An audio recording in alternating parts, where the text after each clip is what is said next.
Ayat yang keempat dari Lukas pasal 12.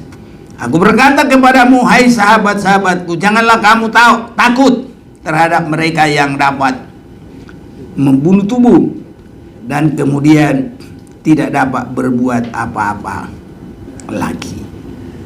Jadi yang sangat ditakuti adalah kematian rohani. Karena kalau tubuh ini kalau habis di dunia ini, ya udah habis. Tidak ada lagi. Ya sama saja dengan bangkai-bangkai binatang itu. Itu saudaraku. Tapi rohani kita ini, itu enggak seperti binatang itu bertanggung jawab. Ini saudara-saudaraku. Makanya kita harus memperhatikan biar rohani kita ini jangan sampai mengalami kebinasaan. Aku akan menunjukkan kepada kamu siapakah yang harus kamu takuti. Takutilah dia yang setelah membunuh mempunyai kuasa untuk melemparkan orang ke dalam neraka. Sesungguhnya aku berkata kepadamu, takutilah dia. Jadi takut akan Tuhan adalah menghindar dari segala kejahatan. Haleluya saudaraku. Amsal 8 ayat 13. Coba dulu. Ini Amsal 8 ayat 13. Takut akan Tuhan ialah membenci kejahatan. Aku benci kepada kesombongan, kecongkakan, tingkah laku yang jahat, dan mulut penuh tipu muslihat. Iya saudara-saudaraku, kiranya Tuhan mau tolong kita. Ini pengajaran kepada murid-murid Tuhan, bukan hanya kepada umum. Beda saudaraku. Jadi kita ini sedang dibawa kepada pengudusan, terus kepada pengudusan.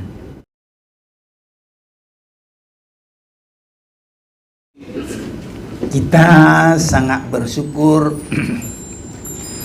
kepada Tuhan. Tuhan yang sangat baik bagi kita, khusus di akhir zaman ini. Tuhan akan melimpahkan semua kebaikannya, tetapi saudara-saudaraku, itu juga mengimbangi, karena gereja di akhir zaman ini masuk di dalam kekuatan penuh dari iblis sampai kepada antikris, ingin menghalangi. Jadi sekarang ini kerohanian ini adalah masa genting, saudara-saudaraku yang kekasih. Itu sebabnya kita semuanya harus semakin masuk dalam kesungguh-sungguhan ini. Jadi ibarat perjalanan di laut, kita bukan di pinggir-pinggir lagi, kita sudah jauh di tengah dan sudah sedang mengalami gelombang yang besar. Sebagai yang terakhir, kuasa-kuasa dunia, kuasa iblis menghambat, menghalangi. Itu sebabnya kita di akhir zaman ini hanya orang yang bersungguh-sungguh yang bisa, saudara-saudaraku. Kalau mau separuh-separuh nggak bisa. Ya, sebab kita juga menghadapi kekuatan iblis terakhir. Dia menjegal umat Tuhan, gereja Tuhan, segala tenaga, segala kekuatan, segala kepintaran. Itu sedang terjadi. Itu sebabnya kita sekarang ini harus benar-benar dekat kepada Tuhan, mengasihi Tuhan. Kalau hanya kita nggak mampu, saudaraku, karena iblis sudah mencurahkan kekuatannya. Tapi Tuhan juga ingin memberikan kekuatan bagi orang-orang yang rindu kemenangan. Kita semua rindu kemenangan, dan Tuhan juga akan memberikan kepada kita. Di dalam Lukas pasal 12, pengajaran khusus bagi murid-murid. Jadi bukan umum, saudaraku, tapi semua kita boleh jadi murid sesuai dengan penyerahan kita. Dan kalau kita sungguh-sungguh menyerah, Tuhan tidak pernah menolak orang. Ini saudara-saudara yang kasih, ada baiknya kita bergantian membaca. Saya mau baca ayat yang awal. Saudara kan menyambung ayat yang genap, ayat 2. Dan terakhir kita akan baca ayat 12. Pengajaran khusus bagi murid-murid. Sementara itu beribu-ribu orang banyak telah berkerumun sehingga mereka berdesak-desakan. Lalu Yesus mulai mengajar pertama-tama kepada murid-muridnya.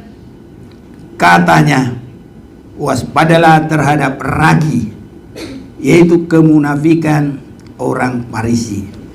Tidak ada sesuatu pun yang tertutup yang tidak akan dibuka, dan tidak ada sesuatu yang tersembunyi yang tidak akan diketahui. Karena itu apa yang kamu katakan dalam gelap akan kedengaran dalam terang, dan apa yang kamu bisikkan ke telinga di dalam kamar akan diberitahukan dari atas atap rumah. Aku berkata kepadamu, hai sahabat-sahabatku, janganlah kamu takut terhadap mereka yang dapat membunuh tubuh dan kemudian tidak dapat berbuat apa-apa lagi. Aku akan menunjukkan kepada kamu siapakah yang harus kamu takuti. Takutilah dia yang setelah membunuh mempunyai kuasa untuk melemparkan orang ke dalam neraka. Sesungguhnya aku berkata kepadamu, takutilah dia. Bukankah burung pipit dijual 5 ekor 2 duit? Sungguh demikian, tidak seekor pun daripadanya yang dilupakan Allah. Bahkan rambut kepalamu pun terhitung semuanya. Karena itu jangan takut, karena kamu lebih berharga daripada banyak burung pipit. Aku berkata kepadamu, setiap orang yang mengakui aku di depan manusia, Anak Manusia juga akan mengakui dia di depan malaikat-malaikat Allah. Tapi barang siapa menyangkal aku di depan manusia, ia akan disangkal di depan malaikat-malaikat Allah. Setiap orang yang mengatakan sesuatu melawan Anak Manusia, ia akan diampuni. Tetapi barang siapa menghujat Roh Kudus, ia tidak akan diampuni. Apabila orang menghadapkan kamu kepada majelis-majelis atau kepada pemerintah-pemerintah dan penguasa-penguasa, janganlah kamu khawatir bagaimana dan apa yang harus kamu katakan untuk membela dirimu bersama kita, sebab pada saat itu juga Roh Kudus akan mengajar kamu apa yang harus kamu katakan. Kalau kita mulai dari yang akhir ini, saudara-saudaraku, semua kita di akhir zaman ini harus berdoa dipenuhi dengan Roh Kudus. Karena tidak ada, saudara-saudaraku, yang dapat kita perbuat hanya dari kepintaran kita, hanya dari kekuatan kita. Tetapi Roh Kudus membawa kita menembusi kegelapan, menembusi ketidaktahuan, dan Roh Kudus akan membawa kita kepada jalannya Tuhan. Itu sebabnya, saudara-saudaraku, supaya kita berdoa dipenuhi dengan Roh Kudus. Semua kita berdoa dipenuhi dengan Roh Kudus. Kepenuhan Roh Kudus itu dia begitu bekerja keras. Kalau kita mau merindu kebenaran, membuang segala apa yang tidak benar. Apa ada kekurangan, kita mau buang, jangan dipertahankan. Apa yang kita rasa kebodohan rohani, dibuang. Nah, apa yang lama-lama yang tidak berkenan, dibuang. Sampai pun kesalahan, kekurangan orang lain jangan simpan. Nanti kalau yang itu kesalahan orang lain itu kan kebusukan, taruh di kita. Ya, kalau saudaraku, kita bikin yang busuk, dicangkir yang bagus apa semua, nanti cangkirnya juga jadi busuk juga, saudara-saudaraku. Nah, jadi inilah, saudara-saudaraku, mari berdoa supaya kita dipenuhi dengan Roh Kudus. Ini sangat penting. Bila Tuhan Yesus datang, kita bisa dibimbing Roh Kudus ketemu Dia. Nanti di akhir zaman banyak orang kecelik. Sana Kristus, dia ke situ. Itu kalau petunjuk orang manusia, salah, saudaraku. Tapi kalau di dalam kita dipenuhi dengan Roh Kudus, Roh Kudus akan memimpin kita, pasti tidak salah. Dan bertemu dengan Yesus yang datang pada kali yang kedua. Jadi dipenuhi dengan Roh Kudus, saudara-saudaraku. Gereja mula-mula itu adalah 12 murid-murid bersama dengan orang-orang yang sudah mengasihi Yesus pada saat itu. Mereka berdoa di Yerusalem, sungguh-sungguh berdoa, dan itu tidak hanya sehari, sampai 10 hari. Ini artinya, saudaraku, penuh dengan kerinduan, dan kita mematikan keinginan-keinginan daging yang tidak berkenan kepada Tuhan. Kita lawan, saudara-saudaraku. Kita rindukan, kita bebaskan Roh Kudus itu bekerja. Jadi kita tidak mempertahankan. Kalau umpamanya rasa hati kita disakiti, ya sudah, terserah dia. Kita harus bebas. Kita berdoa, Tuhan bebaskan saya. Nggak ada merasa disakiti. Kalau toh disakiti, ya itu urusan dia. Tapi kita harus berdoa dilepaskan. Haleluya. Ini, saudaraku. Jadi nggak ada simpan terus. Aku kok diakali, aku kok disakiti, aku kok Jadi kepada orang jahat pun kita harus bisa mendoakan keselamatan bagi dia. Biar Tuhan tolong kita, saudara-saudaraku.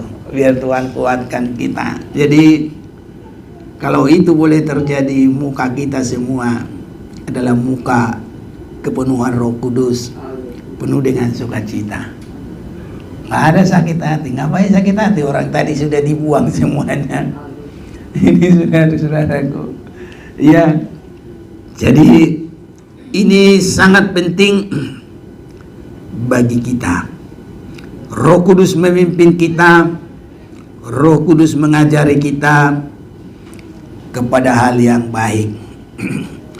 dia membawa kita dalam keputusan-keputusan yang baik.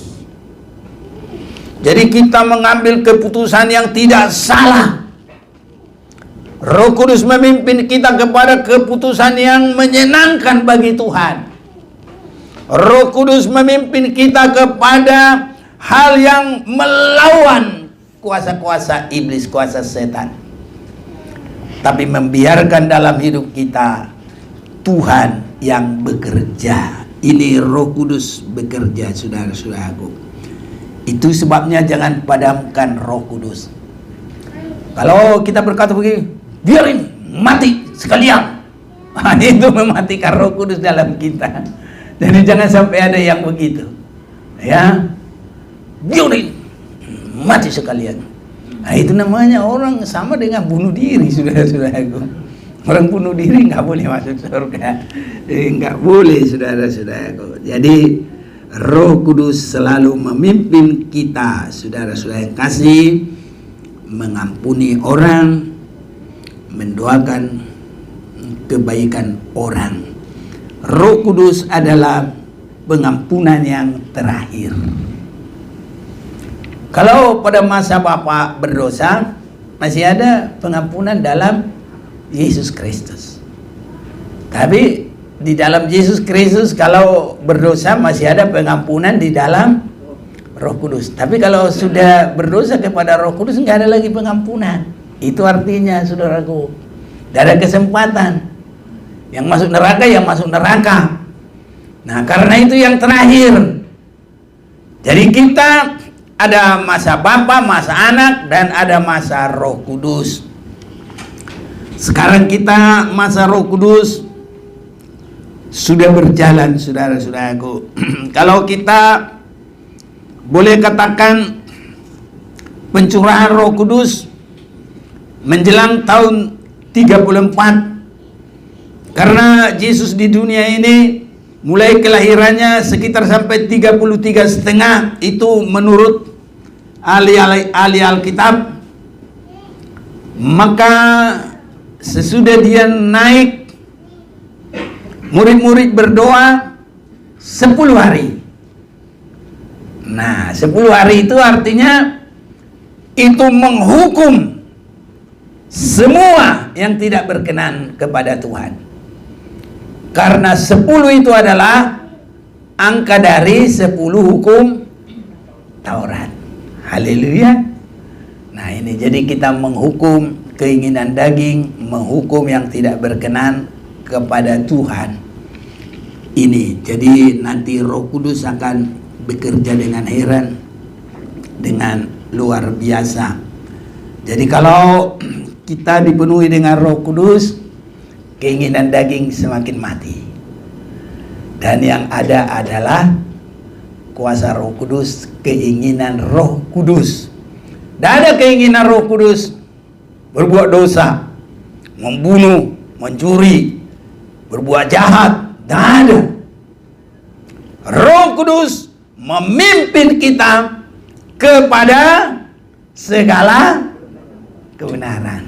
Ini saudara-saudaraku, ya. Jadi biar Roh Kudus itu bekerja dengan heran di dalam kehidupan kita. Pengajaran khusus bagi murid-murid. Sementara itu beribu-ribu orang banyak telah berkerumun sehingga mereka berdesak-desakan. Lalu Yesus mulai mengajar. Pertama-tama kepada murid-muridnya, katanya, waspadalah terhadap rabi, yaitu kemunafikan orang Farisi. Jadi kemunafikan ini tidak jujur, tidak tulus, ikhlas, lain di bibir, lain di hati, lain di luar, lain di dalam, lain siang, lain malam. Jadi kita harus konsisten, tetap satu warna di baju darah Yesus Kristus. Ini mau siang mau malam, nah itu bisa dipercaya, saudaraku. Kalau begini-begini, seperti kalau bahasa Indonesia nggak tahu apa itu, tapi kalau dalam bahasa Batak bulung motung. Ada yang tahu bulung motung? Apa itu? Ya itu pokoknya sebelah hijau di atas, agak putih-putih di bawah. Jadi kalau ada angin putih, hijau, hijau. Tapi kalau anak Tuhan, ya atas ya, tidak atas tidak. Harus begitu, saudaraku. Iya. Jadi ini saudara-saudaraku, munafik. Kalau rasa menguntungkan, ya. Tapi tadinya udah dia bilang, enggak begitu saya. Tapi pas ada uang di dekat situ, wah, berubah dia, saudaraku. Ini berubah. Jadi anak Tuhan harus belajar konsisten. Sama dengan Yesus, selalu hidup benar. Mau menderita, mau dihina, mau diolok, tetap menjaga hidup yang benar. Kiranya Tuhan tolong kita di situ. Ya. Karena ada masanya, saudaraku, orang tidak bisa berbohong. Semua hidup kita ini nanti akan ditunjukkan. Kalau sekarang kita bisa berbohong apa semua, tapi kalau nanti, sekarang kita nggak terlalu banyak yang lihat, yang tahu. Tapi kalau nanti, wah, semua, saudaraku. Itu sebabnya mulai dari sekarang biar kita biarkan darah Yesus membasuh kita semuanya, sampai Roh Kudus memenuhi kita. Harus ke situ, saudara-saudaraku. Karena itu apa yang kamu katakan dalam gelap, kedengaran dalam terang. Dan apa yang kamu bisikkan ke telinga di dalam kamar, akan diberitakan dari atas atap rumah. Jadi semua perbuatan kita itu dibuka. Jadi kalau di situ banyak yang memalukan, saudaraku, betapa tambah malu. Tetapi sekarang ada darah Yesus yang luar biasa. Sekali kita dibasuh oleh darah Yesus, hilang semua, bersih. Ada yang suka mau baca Yesaya 1 ayat 16 sampai 18? Ayo, boleh kerjasama kita dulu. Yesaya 1 ayat 16. Basuhlah, bersihkanlah dirimu, jauhkanlah perbuatan-perbuatanmu yang jahat dari depan mataku. Berhentilah berbuat jahat, belajarlah berbuat baik, usahakanlah keadilan, kendalikanlah orang kejam, belalah hak anak-anak yatim, perjuangkanlah perkara janda-janda. Marilah, baiklah kita berperkara firman Tuhan, sekalipun dosamu merah seperti kemisi, akan menjadi putih seperti salju, sekalipun berwarna merah seperti kain kesumba, akan menjadi putih seperti bulu domba. Haleluya. Sebelum nanti diungkapkan di hadapan banyak saksi, sekarang kita harus adakan perbaikan. Haleluya, saudaraku. Amin. Iya, daripada nanti malu-maluin.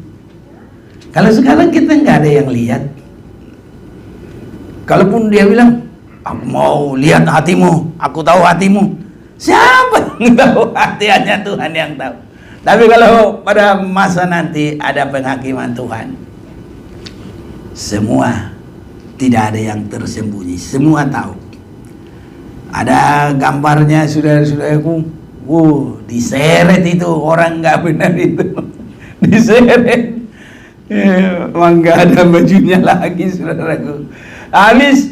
Kalau orang hidup dalam dosa, nggak ada kebenaran, nggak ada pakaian. Sebab pakaian nanti di akhir zaman pada pengadilan Tuhan, pakaian itu adalah kebenaran, saudaraku, kekudusan. Itu pakaian. Nggak ada pakaian begini, mana orang ini untuk nyamuk aja. Kalau nanti kita di pengadilan Tuhan kan nggak ada nyamuk. Ini nggak ada, saudaraku. Yang ada di situ Tuhan. Yang ada setan juga melihat manusia-manusia dihakimi. Yang jahat itu, wah itulah. Yang baik saudaraku berpakaian dia, pakaian kemuliaan Tuhan. Ada. Jadi sekarang kita bisa membeli itu dengan mau dikuduskan, mau disucikan oleh darah Yesus, memakai kesempatan yang ada ini. Ini saudara-saudaraku. Itu sebabnya, karena itu apa yang kamu katakan dalam gelap akan kedengaran dalam terang, dan apa yang kamu bisikkan di telinga di hadapan kamar akan diberitakan dari atas atap rumah. Jadi nanti semua akan terang benderang. Sekarang belum saudaraku. Jadi sebelum dibuka aib-aib itu, darah Yesus masih berlaku bagi kita. Kalau kita berdoa, Tuhan, saya mau berhenti, ampuni saya tidak mau lagi yang lama-lama ini, yang berbuat dosa, yang tidak berkenan kepada Tuhan. Saya mau cari kebenaran-Mu. Nah, ini pakaian saudaraku, pakaian kebenaran, perbuatan-perbuatan orang-orang benar, perbuatan-perbuatan orang-orang kudus. Ini pakaian menyongsong Tuhan pada kali yang akan datang. Baca tolong Wahyu pasal 19 mulai 7.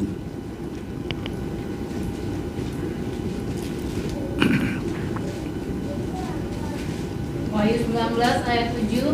Marilah kita bersukacita dan bersorak-sorai dan memuliakan Dia, karena hari perkawinan anak domba telah tiba dan pengantinnya telah siap sedia. Dan kepadanya dikaruniakan supaya memakai kain lenan halus yang berkilau-kilauan dan yang putih bersih. Lenan halus itu adalah perbuatan-perbuatan yang benar dari orang-orang kudus. Iya. Jadi saudara-saudaraku, sekarang kita ada kesempatan. Perbuatan-perbuatan orang benar sebanyak-banyaknya. Jadi kita mohon dulu pengudusan, baru kita berbuat perbuatan orang benar. Banyak hal yang kita bisa lakukan. Melayani Tuhan, memuji Tuhan, menolong orang lain, mendoakan orang lain. Nah, itu perbuatan-perbuatan benar sesudah kita dikuduskan. Tapi kalau hati kita belum dikuduskan, ya yang datang ya kebencian, tidak nyenangin orang, ya nyinyir, ya ngata-ngatain orang lah, segala macam lah. Tapi kalau hati kita sudah dikuduskan, yang ada adalah perbuatan-perbuatan orang benar. Nah, ini harus diperbanyak ini, supaya kita kaya di hadapan Tuhan. Ini saudara-saudaraku. Jadi harus sungguh-sungguh sekarang ini. Ayat yang keempat dari Lukas pasal 12. Aku berkata kepadamu, hai sahabat-sahabatku, janganlah kamu takut terhadap mereka yang dapat membunuh tubuh dan kemudian tidak dapat berbuat apa-apa lagi. Jadi yang sangat ditakuti adalah kematian rohani. Karena kalau tubuh ini, kalau habis di dunia ini, ya udah habis, tidak ada lagi. Ya sama saja dengan bangkai-bangkai binatang itu saudaraku. Tapi rohani kita ini itu enggak seperti binatang itu bertanggung jawab. Ini saudara-saudaraku. Makanya kita harus memperhatikan biar rohani kita ini jangan sampai mengalami kebinasaan. Aku akan menunjukkan kepada kamu siapakah yang harus kamu takuti. Takutilah dia yang setelah membunuh mempunyai kuasa untuk melemparkan orang ke dalam neraka. Sesungguhnya aku berkata kepadamu, takutilah Dia. Jadi takut akan Tuhan adalah menghindar dari segala kejahatan. Haleluya saudaraku. Amsal 8 ayat 13. Coba dulu. Ini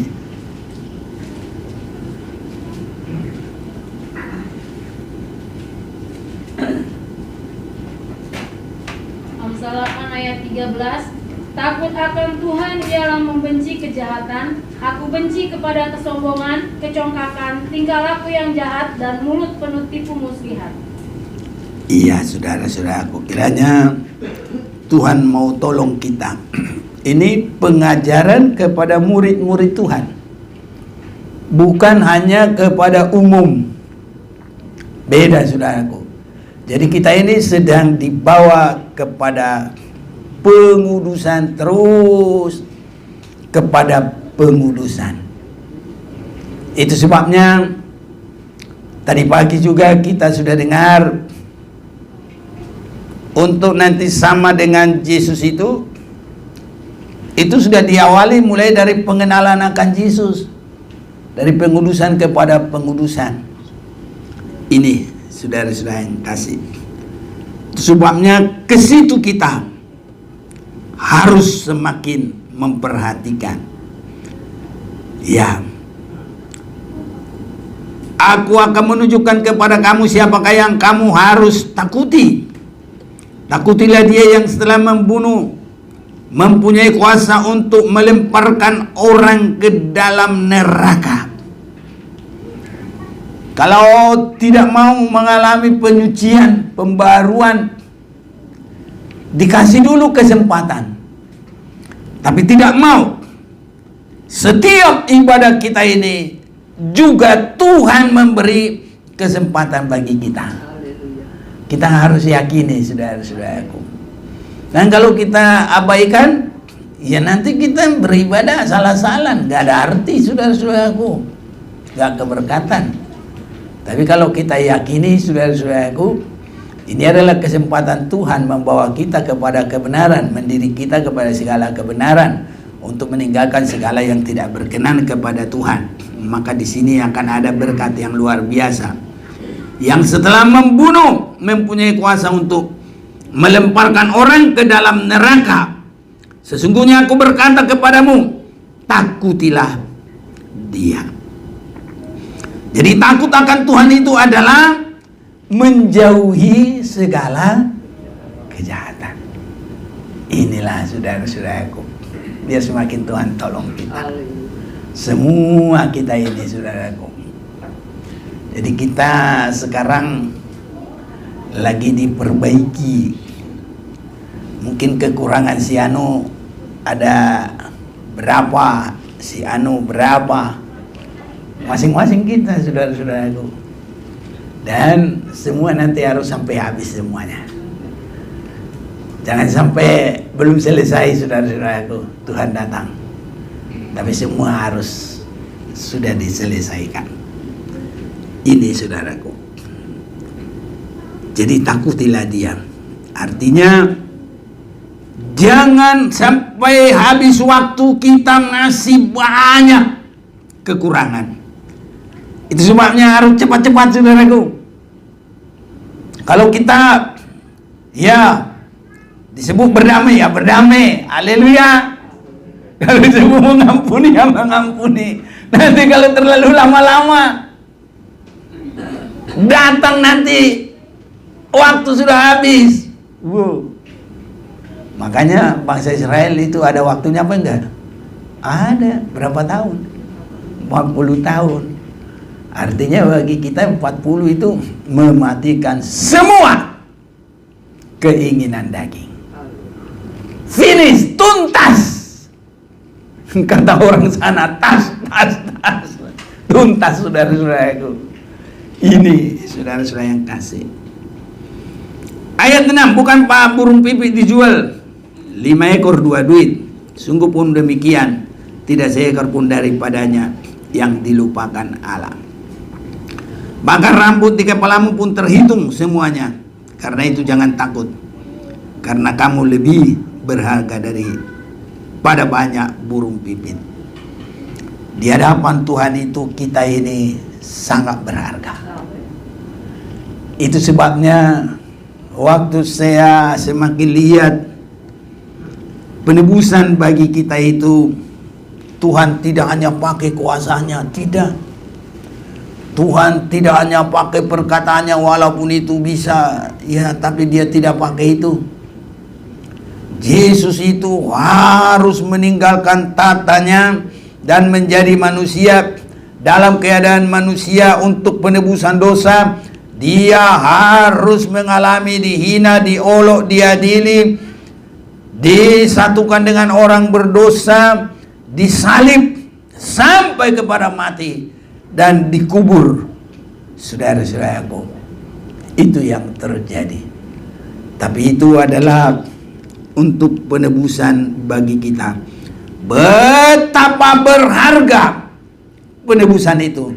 Itu sebabnya di dalam 1 Petrus pasal 1 itu ayat 18, kamu tidak ditebus dengan uang atau perak, tapi dengan darah yang mahal.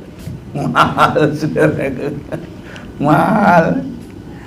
Jadi kenapa disebut mahal? Karena kalau uang bisa dicari. Kalau pengorbanan itu, apalagi pengorbanan darah anak domba nggak bisa 2 kali, saudaraku, hanya satu kali Yesus mempersembahkan diri, 1 kali untuk selamanya, itu sudah. Nah, itu sebabnya kita menghargai, saudara-saudaraku. Aku berkata kepadamu, setiap orang yang mengakui aku depan manusia, anak manusia juga akan mengakui dia di depan malaikat-malaikat Allah. Tapi barang siapa menyangkal aku di depan manusia, ia akan disangkal di depan malaikat-malaikat Allah. Itu sebabnya sekarang ini mari kita mau menjadi saksi. Bagaimana menjadi saksi? Yang pertama, kita menampilkan pribadi yang sudah diubahkan. Ini yang pertama, saudara-saudaraku. Kalau kita langsung berkata, aku ini sudah baru, dah, orang lihat, baru kayak begitu. Tadi kamu baru berantem, tadi kamu mau nyuri, tadi kamu gampar anak orang. Bisa begitu, saudaraku. Tapi orang kalau berkata begini, duh, si Anu itu sekarang kok berubah ya. Dulu dia nakal, dia suka curi mentimun. Emang si kancil, ya memang begitu, saudaraku. Iya. Jadi ada hidup baru yang sudah diubahkan. Ini harus terjadi bagi kita, saudaraku. Aku berkata kepadamu, setiap orang yang mengakui aku di depan manusia, anak manusia juga akan mengakui di depan malaikat-malaikat. Tapi barang siapa menyangkal aku di depan manusia, dia akan disangkal di depan malaikat-malaikat Allah. Jadi kita pertama menjadi manusia yang baru. Orang kalau bertanya, loh kamu berubah ya? Oh iya, kenapa? Nah, masuklah.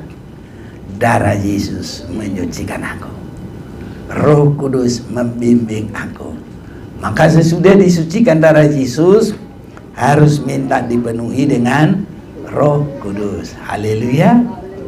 Nah, ini saudara-saudaraku. Jadi kalau di dalam pelajaran percaya kepada Yesus, kita dibasuh oleh darah Yesus, hidup lama dikubur, baru dipenuhi dengan Roh Kudus. Ini tangganya.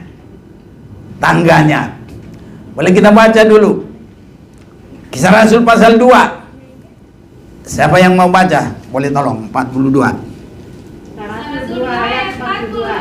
Ya, yang mana? Bertekun dalam pengajaran rasul-rasul dan dalam persekutuan, dan mereka selalu berkumpul untuk memecahkan roti dan berdoa.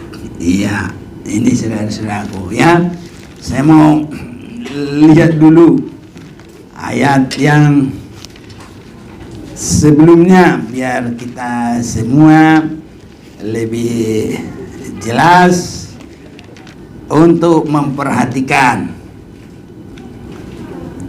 38 ya. Ya. Sebab bagi kamulah janji itu, dan bagi anak-anakmu, dan bagi orang yang masih jauh, yaitu sebanyak orang yang dipanggil oleh Tuhan Allah kita. Dan dengan banyak perkataan lain lagi ia memberi suatu kesaksian yang sungguh-sungguh, dan ia mengecam dan menasihati mereka, katanya, berilah dirimu diselamatkan dari angkatan yang jahat ini. Orang yang menerima perkataannya itu memberi diri dibaptis di kubur yang lama. Pada hari itu jumlah mereka bertambah kira-kira 3.000 jiwa. Mereka bertekun dalam pengajaran rasul-rasul. Ini dalam persekutuan, dan mereka selalu berkumpul untuk memecahkan roti perjamuan kudus dan berdoa. Ini harus semakin ada dalam kehidupan kita semua. Ini adalah harus orang-orang yang bertobat, saudaraku. Jangan nanti perkumpulan orang-orang yang belum bertobat. Jadi kita semua harus disucikan oleh darah Tuhan. Biar indah, saudaraku, di tengah-tengah kita ada Tuhan senantiasa dan memberkati kita, dan kita akan selalu senang dengan persekutuan kita. Ayat 38. Jawab Petrus kepada mereka, bertobatlah, dan hendaklah kamu masing-masing memberi dirimu dibaptis dalam nama Yesus Kristus. Jadi ada perubahan untuk pengampunan dosamu, maka kamu akan menerima karunia Roh Kudus. Jadi ini tingkat-tingkatnya sampai kita terima Roh Kudus. Itu sebabnya kalau dalam kemah itu, pintu pertama masuk itu percaya, ya, baru ada mezbah korban. Itu adalah menerima penebusan Yesus Kristus, karena di situ adalah membakar korban-korban. Ya, jadi dosa kita juga harus sampai dibakar, saudara. Kalau ini tidak terjadi, ibadah kita ibadah main-main, saudaraku. Benar. Tapi kita tidak mau sia-sia dalam beribadah. Harus benar-benar diubah kehidupan kita ini. Haleluya. Kalau tidak, nanti ngapain, saudaraku? Habis waktu. Nah, dan juga orang-orang kalau nggak mau hidupnya benar, saudaraku, ibadah-ibadah, kalau ada roh Tuhan, bosan, saudaraku. Maunya dia ibadah-ibadah yang banyak bikin ketawa-ketawa, ya, khotbah-khotbah yang kocak. Wah, senang, saudaraku. Tapi kalau kita harus yang menyucikan kehidupan, karena kita rindu untuk hidup kekal selama-lamanya, itu sasaran ibadah, saudaraku. Memang di akhir zaman ini banyak yang diganti supaya tetap banyak orang, bikinlah yang lucu-lucu, bikin daya penarik, segala macam. Kalau sudah kurang daya penarik itu, sampai semua dibikin daya penarik, dibikin arisan peti mati, ya. Kalau sudah selesai dibayar peti mati, gak mau lagi dia keluar, biarpun di situ nggak ada kemajuan rohani. Kenapa kamu di situ terus? Udah lunas peti mati. Cuma ikatan peti mati. Saya 100 pun peti mati saya buang itu semua. Mau kalau sudah kita meninggal mau dibuang juga. Itu kan bukan kita lagi. Yang malu yang hidup, yang bau juga yang hidup. Kalau yang sudah mati mah nggak tahu. Haleluya. Ini saudara-saudaraku. Jadi di dalam kehidupan kita inilah yang harus kita perhatikan dengan sungguh-sungguh. Nah, ini saudara-saudaraku yang kekasih. Di dalam Lukas pasal yang ke-12 ini, jadi supaya kita tidak menyangkal Tuhan di depan manusia. Bagaimana itu menyangkal Tuhan? Itu tidak mau hidup seturut dengan kehendak Tuhan. tidak sampai memiliki kesaksian Yesus. Yang ada kesaksian diri pribadi, kesaksian akunya, bahkan yang ada adalah kesaksian perbuatan setan. Tapi kalau di dalam kita harus ada kesaksian Yesus. Itu karena kita terima Dia dan terima hidupnya Yesus. Ini tadi juga dalam ibadah yang pertama kita sudah dengar itu, saudaraku. Untuk kita seperti Yesus itu nanti sudah dimulai dari kita penerimaan awal. Ini, saudaraku. Jadi kita juga menerima Yesus. Kita tidak melawan. Ya. Setiap orang yang mengatakan sesuatu melawan anak manusia, ia akan diampuni. Tapi barang siapa menghujat Roh Kudus, ia tidak akan diampuni. Menghujat Roh Kudus itu, saudara-saudaraku, itu nggak memakai kesempatan. Nah, ini termasuk tidak harus berkata kuhujat kau Roh Kudus, bukan. Sudah masa yang terakhir, masih tetap di dalam dosa, itu sudah termasuk tidak menghargai. Ya, sebab sama dengan begini, kalau ada guru kita nggak mau belajar, itu namanya sudah menghina itu sama guru itu, atau mengabaikan atau menganggap tidak ada, saudara-saudaraku. Itu sebabnya bagi kita harus benar-benar lembut kepada Roh Kudus. Ini biar kita dicipta kepada segala rencana kehendak Tuhan. Saudaraku, kalau kita dicipta kepada segala kehendak Tuhan, semua akan indah. Bagi Tuhan tidak ada yang mustahil. Di sini menanti hari kedatangannya. Kita tidak mengerti seberapa waktu, tapi kalau kita sudah di dalam Tuhan, pasti ada tersendiri berkat kasih karunia Tuhan dalam kehidupan kita. Kalaupun tidak di dalam hidup kita ini, Dia datang. Tapi sudah ada berkat tersendiri, penghiburan, pertolongan yang Tuhan berikan bagi kita, saudara-saudaraku, sebelum Dia datang. Dan kalau Dia boleh datang, ya lengkaplah segala penghiburan yang luar biasa. Kita sangat keberkatan, bersukacita bersama Tuhan, dan akan kekal bersama-sama dengan Dia. Dan satu yang sangat indah, kehidupan yang sudah dibasuh, dilepaskan dari semua kelemahan dan kekurangan. Bahkan kalau dia dibawa kepada kesempurnaan, itu yang sangat indah, saudara-saudaraku. Pengalaman yang sangat indah. Kiranya kita semua mengalami pengalaman yang indah ini, dan Tuhan memberkati. Mari kita mau datang kepada Tuhan.